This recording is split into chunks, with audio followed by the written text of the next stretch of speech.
Howdy, howdy, folks, and welcome to Moose Podcast number 401, f2.8. How are you folks doing? Yep, here we are at podcast number 401. Boy, the time sure does fly.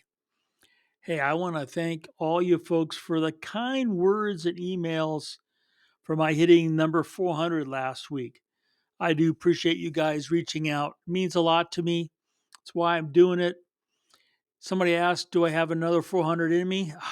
I don't know. Am I going to be doing this for another 7 years? I can only hope. But I appreciate all the well wishes, folks. Thanks ever so much. Also, thank you for supporting and for the support of Bedford's Camera, bedfords.com. Those folks, boy, they are true champions of ours. They work so hard. They got through all the adversities caused by those storms and got orders out.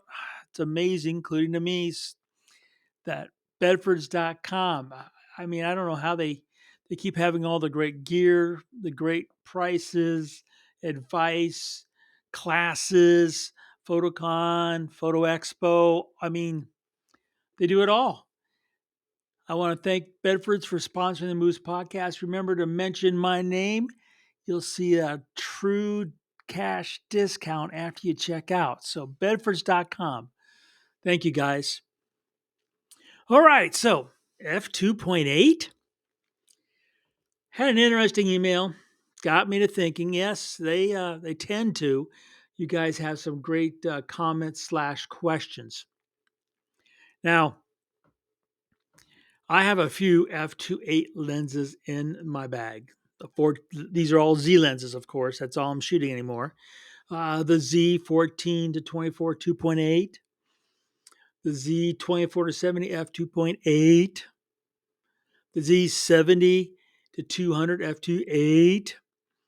And the question is, do you need f2.8? I mean, that's a really valid question. And it's one that, I thought I had a really firm answer to, especially way back when you had things like we're going way back in the days of Nikon, the Nikkor 300F 4.5 versus the Nikkor 300-2.8 when it first came out. I mean, the price difference between the two of them was a huge gap. Let's put it that way. It was a big gap, and all for basically a stop.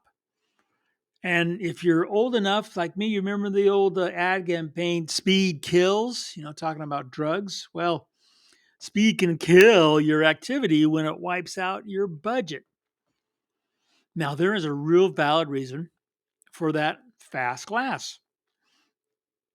Back in the days of film, that made all the difference in the world, that one extra stop of being able to stop action, because you didn't have ISOs back then. You could just raise at random. You had to deal with ASA, and you just pushing and pulling film. It wasn't.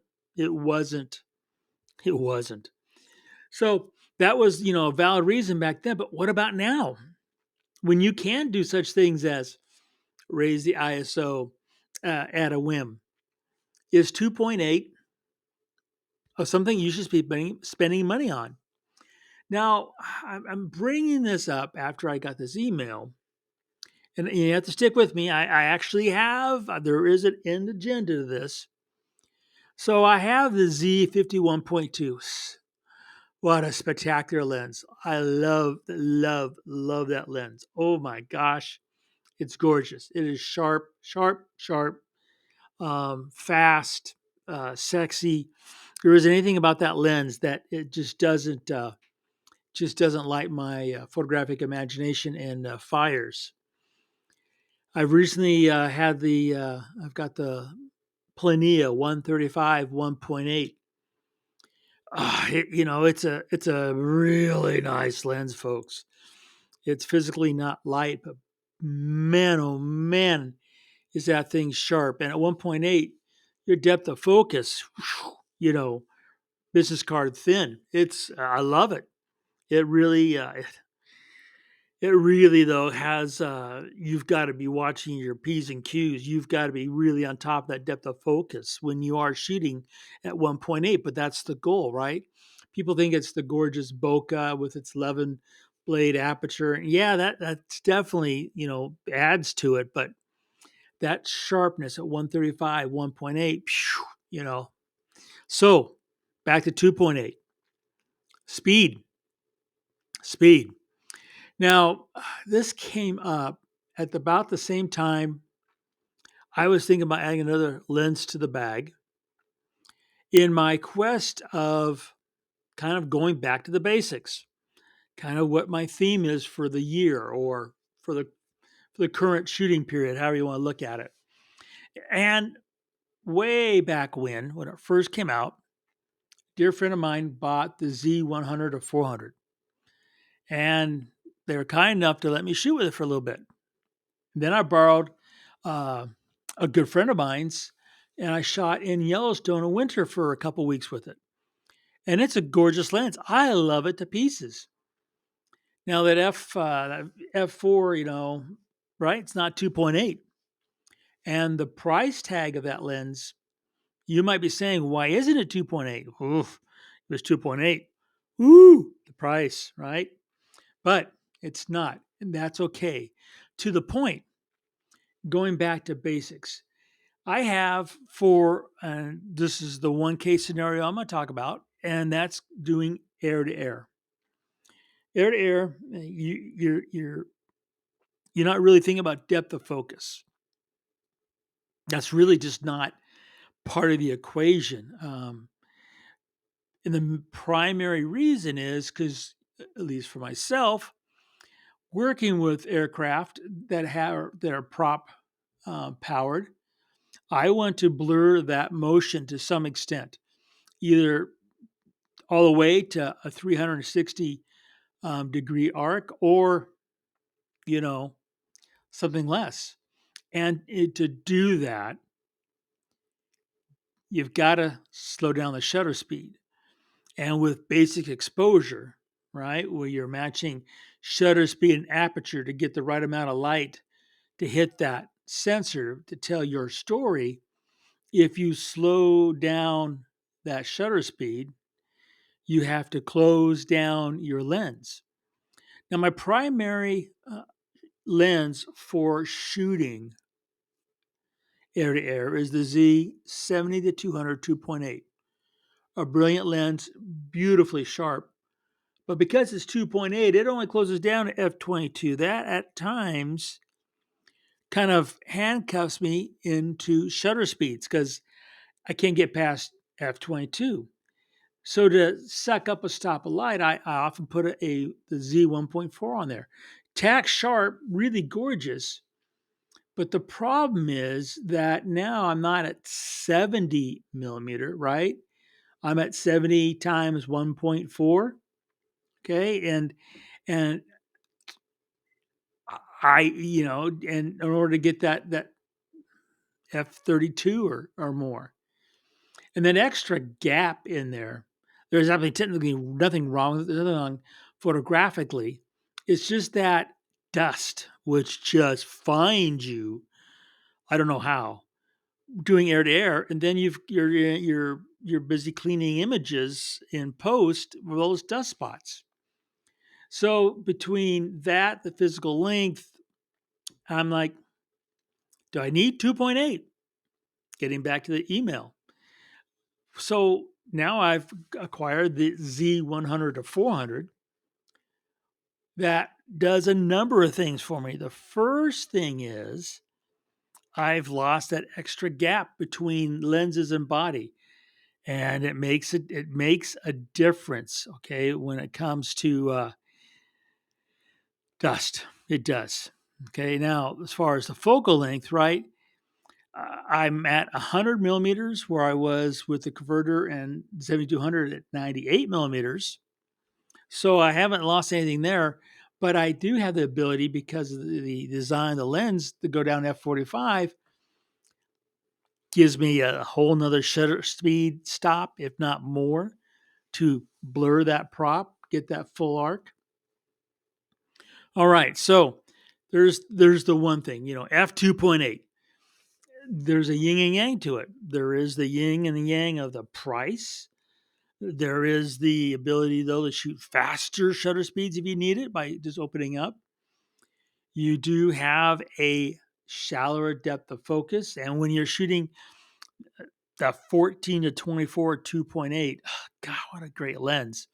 At 14 millimeter, wide open at 2.8, your depth of focus, there is a discernible depth of focus, even for that ultra wide. And that's just really cool.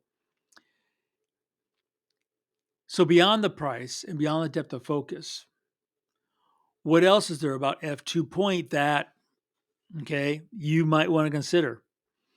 Now, this is one that some young folks probably wouldn't even sneeze at. As you get older, or you get more and more items in your bag, it makes a difference. And that's physical weight, right? Because to have that 2.8, you've got to have a bigger front element to let the light in. That makes a bigger lens. Bigger front element means it's got to have more glass to bend it to get it to all focus at the sensor. Again, more weight. So here's a perfect scenario, a perfect, uh, well, get the word out, Moose. Here's a perfect comparison. You could get the 24 to 72.8, and then you could get perhaps, oh, I don't know. What else would you add to that? I guess, well, nothing. I guess you get you get 85.12 and 135.18. That gets you kind of in the ball game. Or you can get the 85.18. But the point is, you could also just get the 24 to 120 f4. And the 24 to 120 f4 weighs a fraction of the 7200 to 8 by itself, let alone adding lenses to get out to that 120 millimeter. It's incredibly sharp. It's a great lens for video. But again, you're at f4. If you want that very narrow depth of focus at 2.8, it's not the lens for you. But if you want to save your back and probably have an extra spot or two in your kit for other lenses that you'd like to have with you, going to that f4 of the 24 to 120, it just makes sense. So the point in all this process is 2.8 on the surface speed. That's what people think that the reason why you get it is speed. But perhaps there are other qualifications and other applications that maybe 2.8, when you go beyond that first speed factor, might persuade you to go slower. Now, the last thing that I think is kind of important, that's the old budget. Because as soon as you get things that are fast, 2.8, 1.8, 1.4, 1.2, the price slowly goes up. And it's only natural, right? Because you've got more glass, you've got more things going on. So there's that other factor about that f2.8. You're going to be paying for it. Now, before someone emails me, if Nikon were to come out with a Z600 2.8, would I still shoot with the 600 f4 or would I go get the 2.8? Well, it's one of those what if questions, and what if questions to me are kind of pointless because it's not an option. But right off the bat, since I'm trying to get my camera bags to weigh less and not more, right off the bat, I'd say probably, yeah, I wouldn't get that 2.8. Have I had fast telephoto, lenses? The 400-2.8 Z lens, beautiful lens. The 300-2.8, beautiful lens. And for a long time, I shot the 200 f2. I was also younger back then, and carrying all that extra weight didn't really bother me. So, I mean, the real point of this is, 2.8, right? There's a lot of things that come with that. I'm just suggesting that, one, like always, think it through. Two, rent before you buy. I mean, the 135-1.8 Plena lens, I've rented it for a long period of time, and so I can run it through all the paces that I think it would be an apical tool. And so far, it's checked all the boxes and everything. I only have one last thing to try with it that I want. Yeah, it's worth doing. But you're talking about almost $3,000 for a 1.8 lens. And that money could take you a lot of places in this world and see a lot of things. So just ponder through. And I think I've touched all the points in the email that you know, when you start looking at lenses, and besides focal length, you look at f-stop, just say f2.8. You folks have an absolutely marvelous week. Appreciate you spending time with me. And remember to make every click your story.